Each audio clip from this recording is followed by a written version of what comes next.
avenues can you go to once you get into it? You complete an apprenticeship or you put in your 4 or 5 years, and what avenues can you go down once you kind of have your experience as a electrician? I mean, electrical has something for everybody. Honestly, there's some people that are just content with being in the field, and I'm not taking anything away from that because I love playing in the dirt. I love having my tools on and bending conduit and being up on a lift.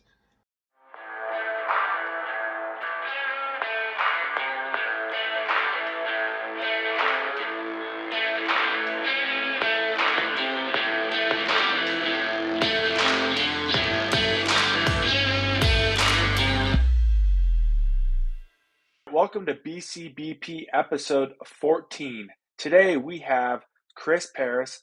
Chris is an electrician and is a great advocate of the trades. Chris, welcome to the podcast. Hey, thanks for having me. I'm pumped. Awesome, Chris. So I like to just hop right into it. Chris, let's tell the folks who you are, where you come from, and what trade you work in. And let's just start from the very beginning.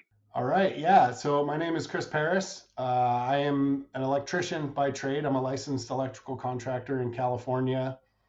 I've been in the trade for about 20 years. Unfortunately, I dropped out of school, a couple weeks into the ninth grade, so I didn't spend a lot of time in school, but I got right into construction and I started doing acoustical ceilings. I was working on schools and hospitals, and so I was around electrical. And about a year and a half later, my grandma's neighbor gave me some hand-me-down tools, and I went to work for an electrical company.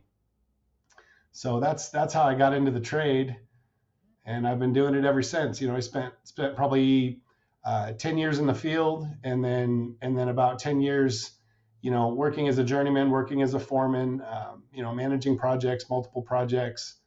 I transitioned into an office role, doing a little bit of purchasing, but it sort of evolved into estimating and project management. So I did estimating and project management for a number of years.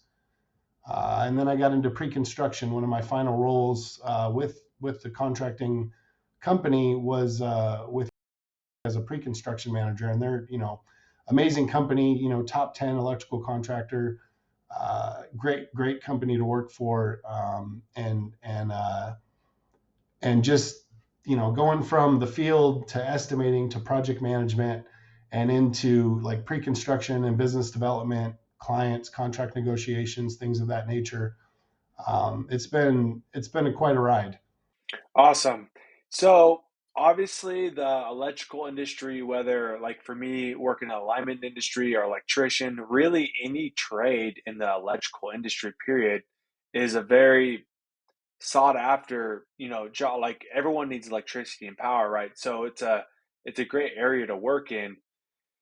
What do you think of this thing I've been seeing going around right now? There's like this electrician shortage. Do you see an electrician shortage, or is it the whole material shortage? Because I know for us on the lineman part, having a hard time getting things like transformers and things like that. We can't build power lines, or you can build power lines, but what good do the power lines do if you can't set the 12,000 volts down to 12240? So what do you see on your end as far as like a electrician shortage?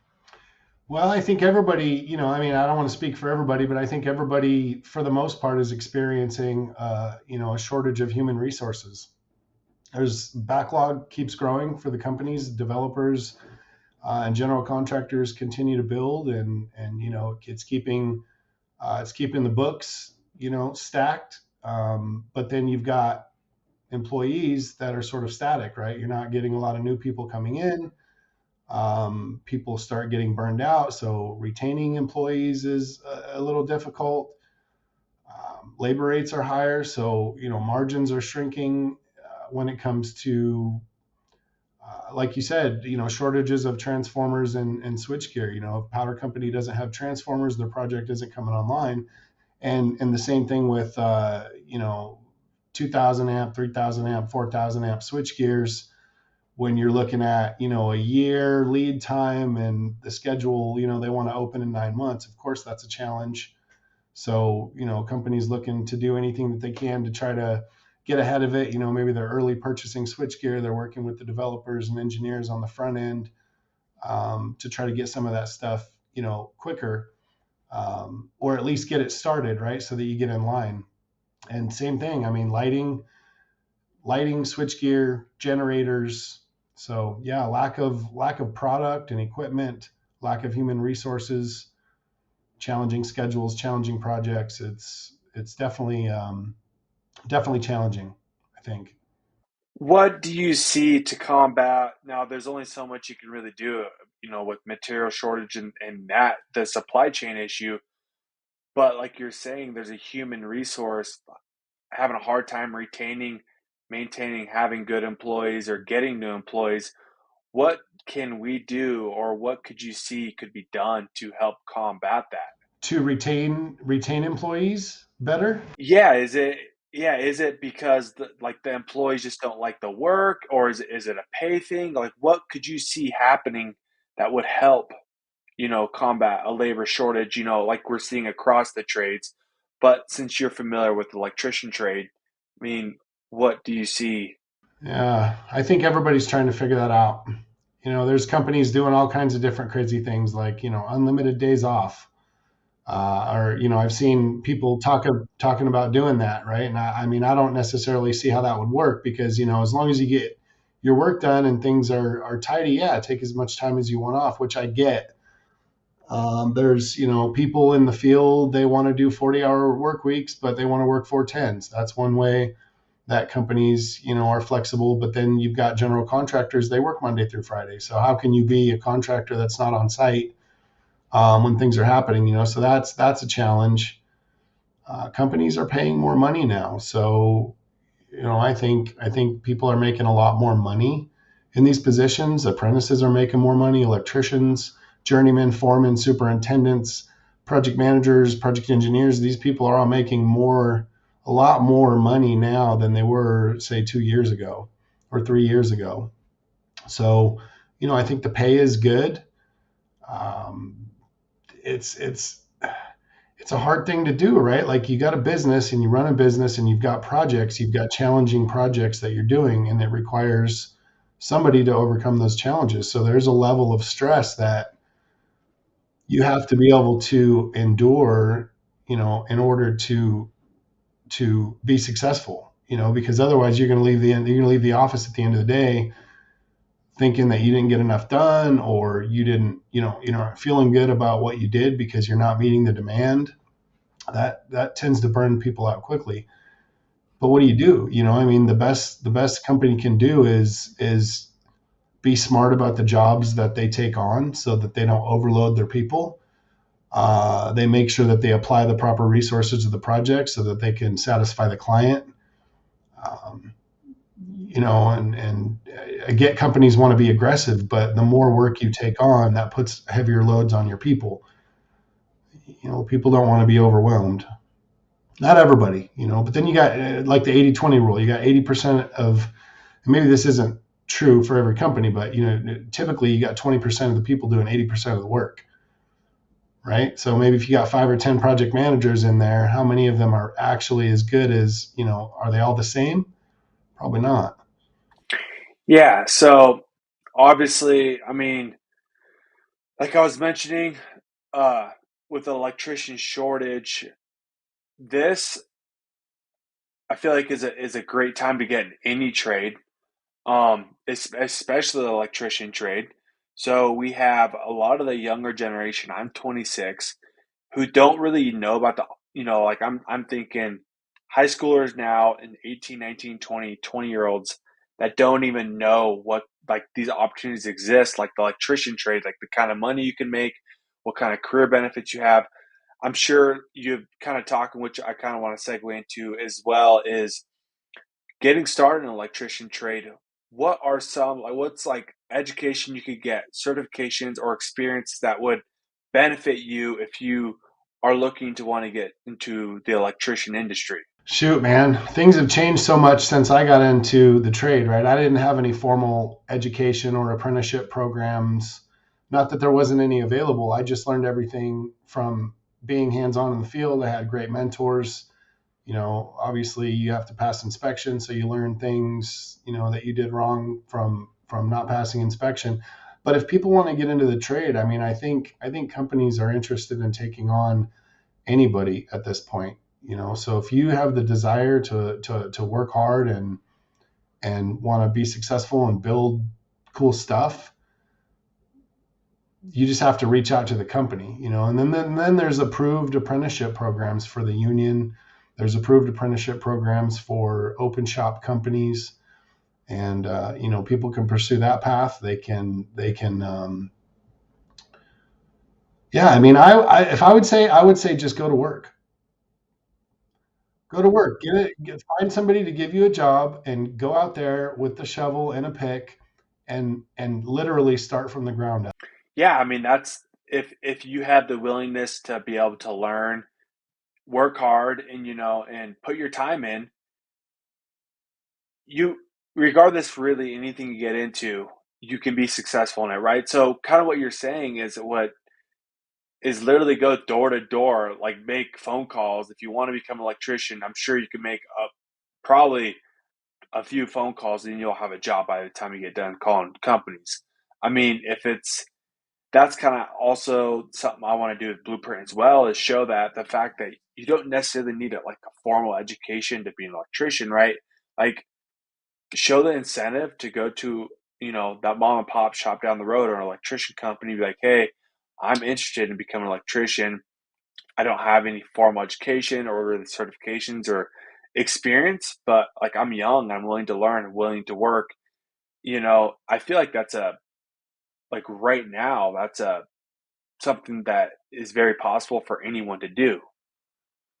Um, so once you get into the electrician trade, as you were kind of explaining how you've gotten to the point where you're at now, is what is it like the scalability? What avenues can you go to once you get into it? Maybe you complete an apprenticeship or you put in your 4 or 5 years, and what avenues can you go down once you kind of have your experience as a electrician? Mm. As far as like moving up into different positions like field management and then office management type Yeah, operations. just like the variety of Oh my gosh. I mean, electrical has something for everybody. Honestly, there's some people that are just content with being in the field, and I'm not taking anything away from that because I love playing in the dirt. I love, having my tools on and bending conduit and being up on a lift. But it's not for everybody, their entire life. Some people it is. They're very good at it. That they know that that's where they want to be.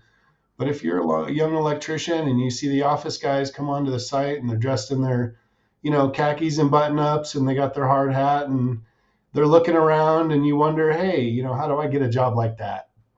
Um, my advice would be to learn your labor units. That was the biggest piece of advice that I can think of because as a young electrician, my mentors and my people held me to a high standard to understand how long things take, how long they take for me, how long they take for other people.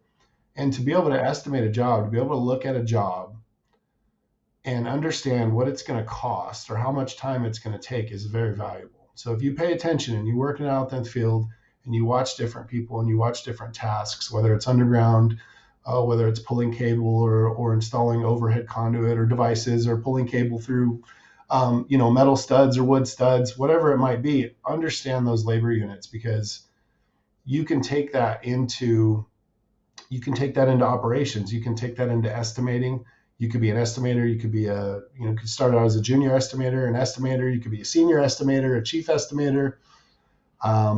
You could be vice president of estimating if you wanted, or you could move into a project engineer position where now you understand how the field works. You've been out there, you know what stuff takes, you know how things work, and you can start to help a project manager. And then now you're interacting with clients and vendors. You're using different types of technology. You might be working with hardware, different software. You might be interacting with designers and engineers and architects. So if you like people and you like technology and you like to, like I said, like to build cool stuff, there's something for everybody. You could go into purchasing. You could go into project management. You can work your way all the way up into operations. There's a lot of different things that you could do from being an electrician. If you wanted to get into safety, you could probably get into safety. Yeah, that's kind of so what I wanted to hit on is the fact that you get in to electrician trade, you start as an apprentice or a helper, and then you put your time in, and you can work your ranks up essentially to a project manager. But like the point I want to make is you don't have any college degree or nothing like that. Just the fact that you have experience and you are able to learn and work, you're able to work yourself up to a a pretty high significant position inside of a company if you decide to want to stay with the company for I would expect a little bit more of an expended period of time. Um, it's the same for the lineman trade. You start out as an apprentice, you become a journeyman lineman, and if you want to stick with one contractor for a while, that contractor will see the benefit. Oh, this guy, he works hard, he's smart, he can figure things out. You become a foreman. Then from a foreman, you can become a general foreman, and a general foreman to supervisor, and then project managers and things like that. So the scalability inside the trades is very cool, right? Like I don't have a 4 year degree, but I'm a project manager. I'm a supervisor for a whole area division. So like that's one thing I like about the trades too, big time. And I assume it's across the board for most trades is you start at your bottom, you put your 10, 15, 20 years in, and after 20 years, like, yeah, you're a supervisor, you're a project manager. Like, I think that's a pretty cool aspect about it.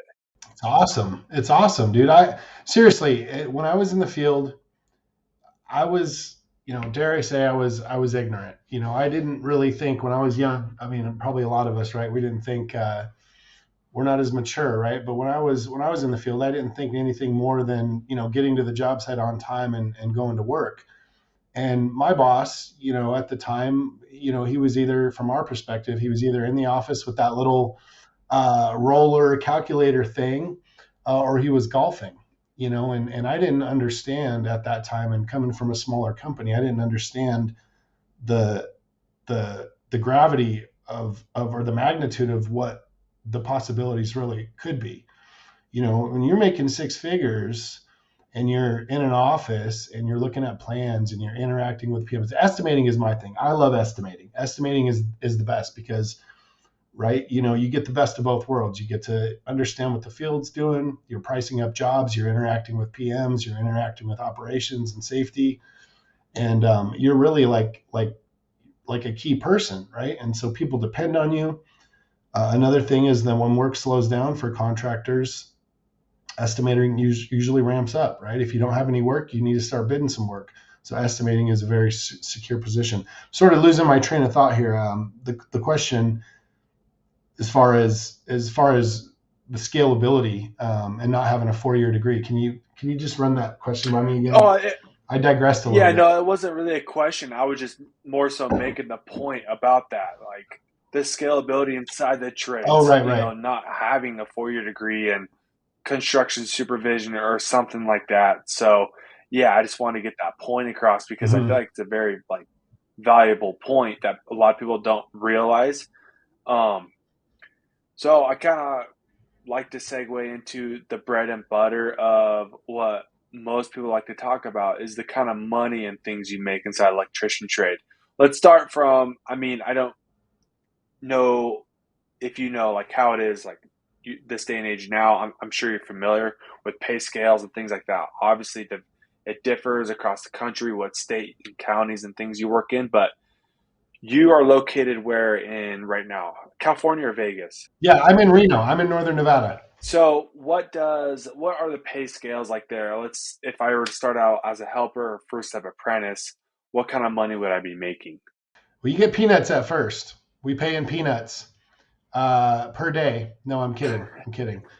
Uh, it depends. I mean, you got apprentices asking for $25 an hour with 2 years of experience. What do you do, right? I mean, I'm seeing people make different salaries. Um, I know I can't comment on any specifics, but I know journeymen that are clearing six figures, right? Like we're talking guys that have been in the trade 4 or 5 years. They're out there running jobs, they're handling the business, but they're making six figures. And for somebody without a degree, uh, that's pretty dang good, I think. Yeah, that's really good. I see it in. almost any I trade. hate to even say that because without a degree, it doesn't even matter for me. Like I don't put very much value in a degree anyway. So I don't want to say, oh, even though you don't have a degree, I'm not saying it's a bad thing not to have a degree because you know what I mean. I got into the trade and I didn't have anything. I didn't even have a high school education. Yeah, So that's I'm not saying you know what I mean. Like I didn't put it right. that way to where like even though you don't Right. have this, Yeah. like it, you don't even have to think about that, right? Like you're making six figures. I know people that have and sorry for I'm not going to say any names, but I know somebody with a bachelor's degree in astrophysics that works as a project manager at an electrical company, right? I know somebody who has a master's degree that manages a Papa John's, right? I mean, so where's the value in a degree, right? If you know how to build stuff and people rely on you, they ask you for stuff, building systems, you are invaluable. We have to have you, and it'll never go Hmm. away. So yeah, it's an amazing trade to Yeah. be. No doubt. It's yeah, it's one of those fail-safe trades. The electrical industry is not going anywhere. Most industries are not going anywhere. I did that little podcast with my brother the other day, and we were talking about AI and technology and things like that. My brother made a good point about how everyone thought the robots were going to take the dumb jobs first, digging ditches. It's like, no, they're taking that last. Everyone that spent their 6, 8 years to get a degree for financing or something like that, their jobs are going away. You work white collar, your job, I'm sorry, is going away. Guys like you who are estimating project managers, yeah, you have an office job. Yeah, you're using your computer and your laptop, things like that. But you're extremely valuable.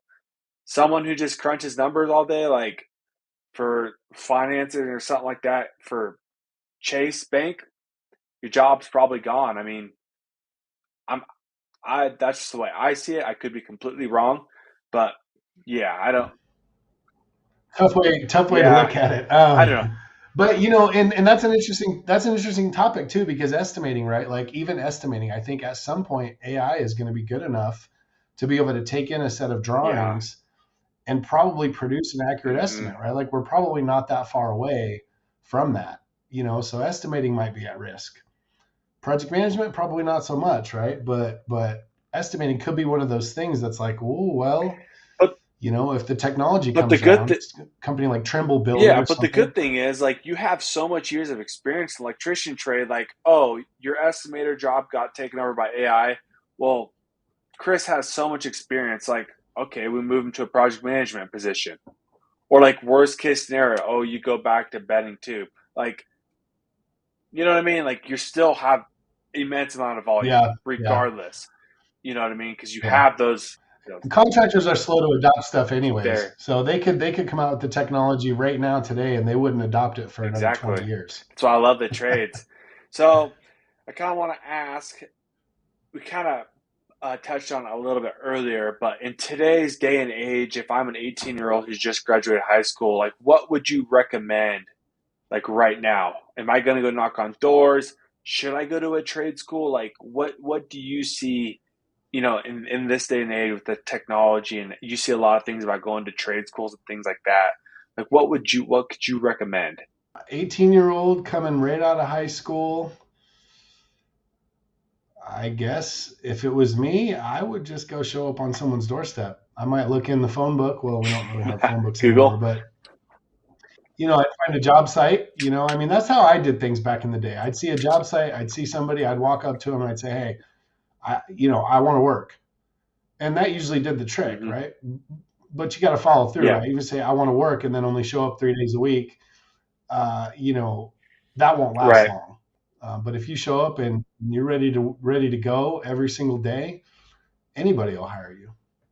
But you walk up to a job site, you could walk into the front door of an electrical contracting company and ask to talk with the president, do a little bit of research on them, find out who they are, what kind of work they do, if it's something that you really want to do, or go down to an apprenticeship program, go down to the union hall, try to get in there. That's those are probably the main things that I would do. Yeah. So if once I do, let's say I go to the job site and I talk to the GF or the supervisor project manager, and he puts me in connection with the president of the company, and I end up getting a job, at the electrical company. Once in, what are some expectations and qualities to have to develop, while I'm just starting? That would be valuable for me in the electrical industry. Soft skills or hard skills? Both. Excuse me. Well, first of all, you got to be willing to work, right? You got to be willing to work, and you got to be willing to work hard. I mean, it's sort of, something that is like a sort of a mandatory thing, in my opinion. If you work hard, even if you don't have all the tools and all the other ingredients, if you're a hard worker and you got a good attitude, then you're going to be successful. You know, have have a good attitude, get to work on time, get along with people, take direction, take constructive Yeah, criticism, that's a big one. be ambitious, invest in yourself, invest in your tools. If you see tools that you need, buy the tools that you need. Be independent, be resourceful. These are some of the things that I would think would be good qualities to Yeah, have. no, those are all great. The big one for me, I've said in other podcasts, is attitude is big for me. Yeah, hard work, be able to show up on time, which is just like I can't believe that a lot of these, like, just people in general at work just don't even show up to work, or they don't show up on time. And it kind of blows me away because I was raised with a mentality from my dad from a very young age of, if I'm not 15 minutes early, I'm 15 minutes late. So that's driven into my core. So I'm like show up to work like half hour early every single day. And it's like, why do you show up to work so early? You don't have to be there so early. And it's like, you're right, I don't have to, but I'd rather be early than late. So I'm going to be to work. And then it's like having I a common thing I see is people, or like especially the younger generation, they get scared of like, oh, what if I screw up? They always want to be like so prepared, right? Let's go to the trade school and like let's learn the most I can. I want to be the most prepared, so when I do get into the trade or get into an apprenticeship, I can be the best worker, the best apprentice they have. And it's like that's not really how it works. Like we don't care what kind of trade school you went to or what kind of experience you have. If you're starting out as a helper or first step apprentice, you're still a helper or first step apprentice. And as long as your intent is right, like you actually want to be at work and you want to learn and you work hard and you have a good attitude, your intent is a big key factor as well. I would feel like, if you would agree on that. But Yeah, absolutely. Absolutely, 100%. yeah, so I usually kind of go out of the podcast with mentioning what are the top three skills or characteristics someone could have while getting started in trade. But I think we just covered those because you named off about 10 of them, which are all very key for success for someone who wants to get into really any trade when it comes down to it. So, um, what do you got? Any final thoughts for anyone who's interested in electrician trade, or what? Any closing thoughts for anybody? Yeah, don't be scared. Come on. Let's build some electrical systems together. Yeah, I think a big thing is, in like you were saying, is don't be scared. Like if you want to get into it, it's really actually not that hard. I think people overanalyze it and over like think about it too much. Like literally show up at a job site. Go show up to the door, go to the company, make a phone call. Like that's I feel like that's all it really takes. Make an impression. Exactly. If you make an impression every single day on somebody, a good impression, right? Whether it's the person that you're selling yourself to get a job, or if you're selling your skills and your ability to your supervisor or field supervisor, make a good impression every single day, right? And then how can you go wrong? It's like I'm reading this book. Actually, one of the authors I really like. His name's Weldon Long. I just finished his book. It's called The Power of Consistency. And his thing is, if you're putting the right things into your box, which your box is your head, right? Like if you have negative thoughts, you're going to have negative outcomes. If you put positive things into your box and you're putting positive ingredients in, there's no way that you're going to accidentally build something negative. right? So if you come into every single day with a positive attitude and you do your best to work hard, you're going to get into disagreements. You're going to be frustrated. There's going to be times where you're going to want to probably quit. But right, if you leave a good impression and you do that every single day with as many people as you can, you're going to continue to move up and continue to earn respect from your peers. And you're going to learn more. You're going to learn people. You're going to learn from people that don't do things well, right? Just keep your eyes open, right? Well, listen to the people that are really good. Watch who's on the job site. Watch who's the man, right? Who's the man or woman? Who's the one in charge? Who's the one that's calling the shots? And who's the worst? Who's mediocre? Don't compare yourself to these people, but if you're watching somebody that's not as fast as you, learn from the things that they're doing and do the opposite, Yeah, yeah, learn. right? Or if you want to be better, watch the people that are doing stuff and learn how to get better. You got people that you're working with. Hopefully you're working with, more people that are better than you than not. But just learn something from someone every single day, even if they suck, right? You say, hey, that guy sucks. I'm not going to do that. That's not how I'm going to do it. Yeah, no, that's a very valuable point.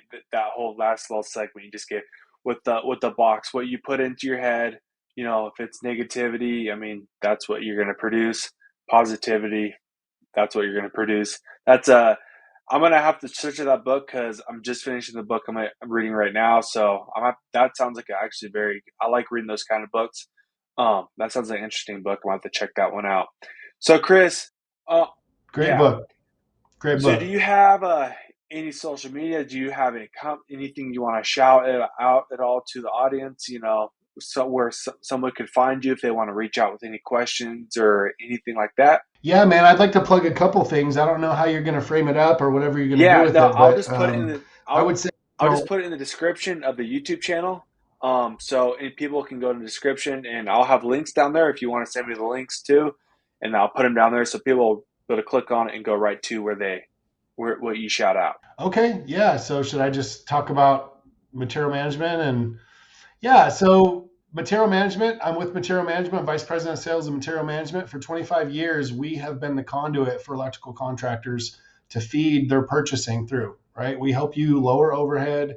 We help you increase margins by leveraging purchasing tools. And so if you're interested in increasing your margins, reach out to me. And Austin will put some links in the comment section, I guess. I don't know how this Yeah, works. I mean, where can they reach out to you from? You don't have to use that part. It's all good, man. But I appreciate the Yeah, no. opportunity. Where can they reach out to you? Do LinkedIn or is there email? Where can they reach out? Yeah, you can reach out to me via email at cparis@matmgt.com, or you can reach me on LinkedIn, and I think my LinkedIn handle is Crispy Hustle. LinkedIn, Crispy Hustle, CHRISPHUSSLE.